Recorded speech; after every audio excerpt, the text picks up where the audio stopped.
একই কাজ পাকিস্তানিরাও করছে, রেজাকার বানাইছে। কি বানাইছে? শব্দ হচ্ছে রেজাকার, আমরা বাংলাতে বলি রাজাকার। 16 তারিখ কি ছিল আমাদের? কি দিবস? বিজয় দিবস। মাশাআল্লাহ। এই যে আমরা বলছি না বিজয় দিবস চলে যাচ্ছে, আমরা কেউ পাত্তাও দিই নাই, দিছি? পাত্তাও দিই নাই কেউ। অথচ যাদের ঘর থেকে জীবন গেছে, তাদের ঘর কেঁদে কুটে একাকার হয় না? অনেক ঘর থেকে 2-3 ভাই শহীদ হয়েছে। আপনারা রাষ্ট্রের বিজয়কে এত ছোট করে দেখিয়েন না। রাষ্ট্রের বিজয় আল্লাহ রাব্বুল আলামিনের পক্ষ থেকে একটা আজিম নিয়ামত, একটা আজিম নিয়ামত। এটা কত বড় নিয়ামত বনি ইসরাইলকে জিজ্ঞেস করলে বুঝতে পারবেন।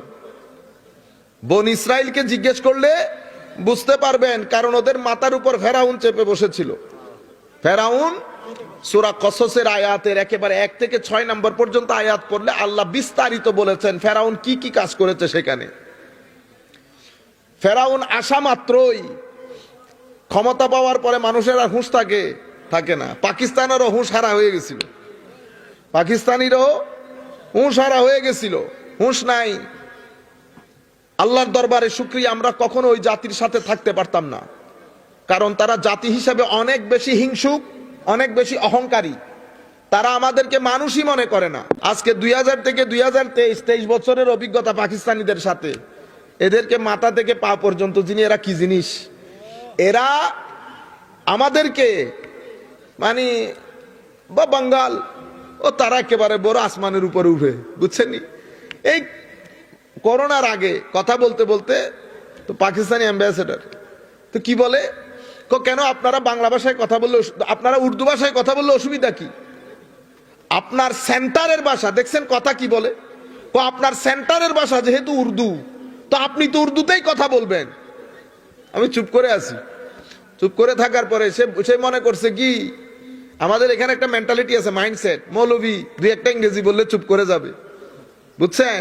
তো ওনারে বলছি উর্দু বাংলাতে যতগুলা স্বাধীনতার বই আমরা পড়ছি আপনি মুড়িও খান নাই অতগুলা, বুঝছেন? উর্দু বাংলাতে চুপ করে থাকি, কথা বলি না আর কি। তো আপনারা মনে করেন কি, আরেক জায়গায় বলছি হুজুর আপনারা এগুলা বুঝবেন না। আল্লাহ আপনারা কে বলছে এই কথা? আমি হুজুর না, আমি দর্শনের ছাত্র। এত আন্ডার এস্টিমেট করিয়েন না, এত আন্ডার এস্টিমেট করিয়েন না। তো বলতেছে সেন্টারের উর্দু ভাষা যেহেতু উর্দু, আপনারাও উর্দুতে কথা বলবেন, অসুবিধা কি ছিল? আল্লাহ একই কথা যদি আমি আপনাকে বলি, সেন্টারের ভাষা যেহেতু বাংলা, আপনি বাংলাতে বললে অসুবিধা কি? কথা একই কথা তো আমিও বলতে পারতেছি। সেন্টার, আপনি কেমনে সেন্টার হলেন? আল্লাহ 2 ভাগ করার সময় আমরা যখন ভাগ হচ্ছি, আপনার শিয়ার যতটুকুন ছিল আমার শিয়ারও ততটুকুন ছিল। আপনি আমাকে আবার ছোট ভাই বানাই ফেললেন কেন? আমি তো ছোট ভাই ছিলাম না, সমানে সমান, সমানে সমান। আপনি আমার ছোট বানালেন কেন? আপনি অফিসার, আমি নিচের র্যাঙ্ক, ঘটনা এটা কেন? মনে রাখবেন, কোন জাতি, কোন মানুষকে কখনো আপনি শোষণ করে ভূগোলের নিচে রাখতে পারবেন না। যত বড় গুন্ডা হন আপনি। ফেরাউন রাখতে পারছে? রুয়ে জমিনের মধ্যে ফেরাউনের মতো বড় গুন্ডা আর কেউ ছিল না। তার লগে হামানও জয়েন করছে।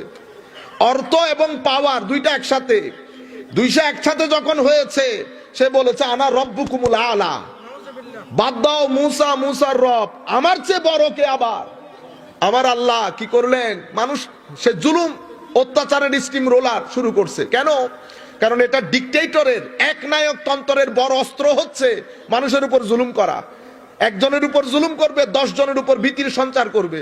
পাকিস্তানিরাও এই কাজ করছে, পাকিস্তানিরাও এই কাজ করছে।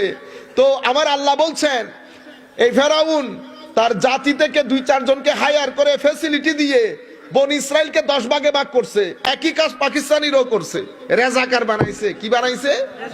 শব্দ হচ্ছে রেজাকার, আমরা বাংলাতে বলি রাজাকার। রেজাকার মানে ভলেন্টিয়ার। কি বলে?